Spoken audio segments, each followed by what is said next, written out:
Hi everyone, here we've got Xiaomi Redmi 9AT and let me share with you how to change system language on this device. So first of all, let's enter the settings, and now let's scroll down to the very bottom and tap on additional settings. Here on the second position we've got languages and input, and tap on the languages. And as you can see, we've just been transferred to the list of all available languages from which we can choose. So all you have to do right now is simply find the language you would like to set and tap on it. So let me pick maybe Netherlands. Let's tap on it. And as you can see, it has been ticked, and from now on, all the menu, all the system will be in the chosen language. So let me do it again.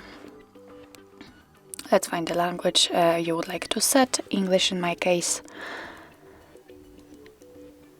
And as you can see, it has been immediately changed, so it's quite easy in this model. So actually that's all. This is how to change system language in your Xiaomi Redmi 9AT.